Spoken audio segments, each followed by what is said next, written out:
ഇസ്ലാമിക തീവ്രവാദികളുടെ അതിക്രമങ്ങൾക്കിരയാകുന്ന ക്രൈസ്തവരുടെ എണ്ണം ഓരോ വർഷം കൂടുന്തോറും വർദ്ധിച്ചു വരികയാണ്. കഴിഞ്ഞ 15 വർഷത്തിനിടയിൽ 1,00,000-ലേറെ ക്രൈസ്തവരാണ് തീവ്രവാദികളുടെ ആക്രമണത്തിൽ കൊല്ലപ്പെട്ടത്.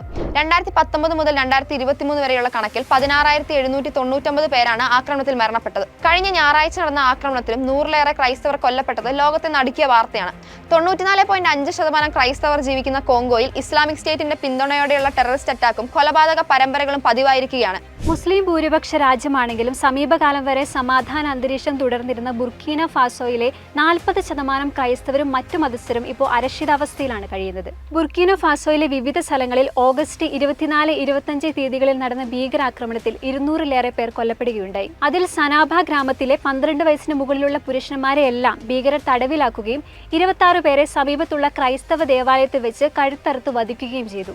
5000-ൽ പരം സ്ത്രീകളും കുട്ടികളും സമീപ പ്രദേശങ്ങളിൽ അഭയം പ്രാപിച്ചതായാണ് റിപ്പോർട്ടുകൾ. മാത്രമല്ല, തടവിലാക്കപ്പെട്ടവർ ജീവനോടെ ഉണ്ടോ ഇല്ലയോ എന്നതിൽ അവ്യക്തത തുടരുകയാണ്. ഇത്തരം ഭീകര ആക്രമണങ്ങൾ ആഫ്രിക്കൻ രാജ്യങ്ങളിലോ മറ്റു മുസ്ലിം ഭൂരിപക്ഷ രാജ്യങ്ങളിലോ മാത്രം ഒതുങ്ങുന്ന ഒന്നല്ല. ഇത്തരത്തിൽ സംഭവിക്കുന്ന ഭീകരാക്രമണങ്ങൾ പലതും യഥാസമയം ആഗോള സമൂഹം അറിയുന്നത് പോലുമില്ല.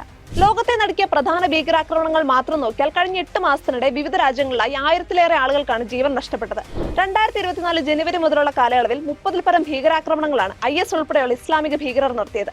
കഴിഞ്ഞ ജനുവരി 3-ന് 105 പേരുടെ മരണത്തിനിടയാക്കിയ ഇറാനിലെ ചാവേർ ആക്രമണമാണ് ഈ വർഷം ആദ്യം നടന്നത്. ജനുവരിയിൽ തന്നെ തുർക്കി ഇസ്താംബൂളിൽ ഞായറാഴ്ച ദിവ്യബലിക്കിടെ ഇസ്ലാമിക് സ്റ്റേറ്റ് ഭീകരർ നടത്തിയ വെടിവെപ്പിൽ ഒരാൾ കൊല്ലപ്പെട്ടു. ഇസ്ലാമിക് സ്റ്റേറ്റ് ഖുറാസാൻ പ്രൊവിൻസ് ഭീകരവാദികളുടെ നേതൃത്വത്തിൽ മറ്റൊരു ആക്രമണം നടന്നത് മാർച്ച് 22 റഷ്യയിലാണ്.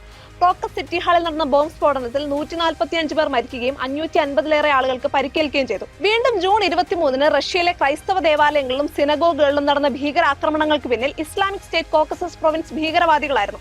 ഇത്തരത്തിൽ മേഖലകൾ തിരിച്ച് ഇസ്ലാമിക് സ്റ്റേറ്റിന്റെ തന്നെ പല ഗ്രൂപ്പുകളും ചെറുതും വലുതുമായ എണ്ണമറ്റ ഭീകര പ്രസ്ഥാനങ്ങളും ഏഷ്യ, യൂറോപ്യൻ, ആഫ്രിക്കൻ രാജ്യങ്ങളുടെ ഉറക്കം കെടുത്തുകയാണ്. പശ്ചിമ ജർമ്മനിയിലെ സോളിംഗൻ നഗരത്തിലെ ആഘോഷ പരിപാടിക്കിടെ സിറിയൻ പൗരൻ നടത്തിയ കത്തിയാക്രമണത്തിൽ 3 പേർ കൊല്ലപ്പെടുകയും 8 പേർക്ക് പരിക്കേൽക്കുകയും ചെയ്തത് ഈ കഴിഞ്ഞ ഓഗസ്റ്റ് 23-നാണ്.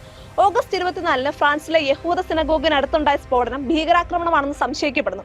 ഓഗസ്റ്റ് അവസാന വാരത്തിലാണ് 130-ലേറെ ആളുകൾ മരണപ്പെട്ട ഒരു ഭീകരാക്രമണം പാകിസ്ഥാനിലുണ്ടാവുന്നത്. ഇസ്ലാമിക് സ്റ്റേറ്റ് ഭീകരരും ബോക്കോ ഹറാം ഭീകരരും ഫുലാനി ഭീകരരും മത്സര സ്വഭാവത്തോടെ ആക്രമണങ്ങൾ നടത്തുന്ന നൈജീരിയയിൽ കുറഞ്ഞത് 13 പേരാണ് അവരുടെ വിശ്വാസത്തെ പ്രതി ഓരോ ദിവസവും മരിക്കുന്നത് എന്ന റിപ്പോർട്ടുകൾ ഞെട്ടിക്കുന്നതാണ്. ഭീകരർ തട്ടിക്കൊണ്ടുപോകുന്ന മനുഷ്യർ ഇതിൽ എത്രയോ അധികമാണ്. ഐക്യരാഷ്ട്രസഭയുടെ വിലയിരുത്തൽ അനുസരിച്ച് 80%-ഓളം വരുന്ന സ്ത്രീകളും കുട്ടികളും അടങ്ങുന്ന 83 ലക്ഷം മനുഷ്യരാണ് നൈജീരിയ പരിഗണന അർഹിക്കുന്നത്. ഒറ്റപ്പെട്ട കയ്യേറ്റങ്ങളും ആക്രമണ ശ്രമങ്ങളുമാണ് ഇസ്ലാമിക തീവ്രവാദ സംഘടനകളുടെ സാന്നിധ്യമില്ലാത്ത രാജ്യങ്ങളിലെ ഭീഷണി. കഴിഞ്ഞ ഏപ്രിലിൽ ഓസ്ട്രേലിയയിലെ അസീറിയൻ ഓർത്തഡോക്സ് സഭയുടെ ബിഷപ്പ് മാറി ഇമ്മാനുവൽ ദേവാലയത്തിൽ ആക്രമിക്കപ്പെട്ടത് ഇതിനൊരു ഉദാഹരണമാണ്. പ്രതിയുടെ പ്രായം കേവലം 16 വയസ്സ് മാത്രം. തുടർന്ന് പോലീസ് കേസ് അന്വേഷിച്ചപ്പോൾ 14-നും 17-നും ഇടയിലുള്ള 5 കൗമാരക്കാരെയാണ് ഗൂഢാലോചന കുറ്റം ചുമത്തി അറസ്റ്റ് ചെയ്തത്. ഭീകരവാദ പ്രവർത്തനത്തിലേക്കുള്ള ആകർഷണമാണ് ഇത്തരത്തിലുള്ള കുറ്റം ചെയ്യാൻ പ്രേരിപ്പിച്ചതെന്നാണ് പോലീസ് കണ്ടെത്തിയിരിക്കുന്നത്. അഭയാർത്ഥികളും കുടിയേറ്റക്കാരുമായി യൂറോപ്യൻ രാജ്യങ്ങളിൽ എത്തുന്ന വ്യക്തികളുടെയും അവരുടെ പിന്മുറക്കാരുടെയും ഭാഗത്തു നിന്ന് ഇത്തരത്തിലുള്ള നീക്കങ്ങൾ പലപ്പോഴായി റിപ്പോർട്ട് ചെയ്യപ്പെട്ടിട്ടുണ്ട്. പ്രത്യക്ഷത്തിൽ ഭീകര സംഘടനകളുടെ സാന്നിധ്യമില്ലാത്ത രാജ്യങ്ങളിൽ പോലും വളരെ വ്യക്തമായ റാഡിക്കലൈസേഷൻ നടക്കുന്നുണ്ടെന്നുള്ളത് ഇത്തരത്തിലുള്ള സംഭവങ്ങളിൽ നിന്നും വ്യക്തമാണ്. ഇസ്ലാമിക ഭീകര സംഘടനകളുടെ പ്രവർത്തനം വ്യാപിപ്പിക്കുന്ന രാജ്യങ്ങളുടെ എണ്ണം വർദ്ധിക്കുന്നതും എല്ലായിടത്തും ക്രൈസ്തവർ ഇരയാക്കപ്പെടുന്നതും അത്യന്തം ആശങ്കാജനകമാണ്.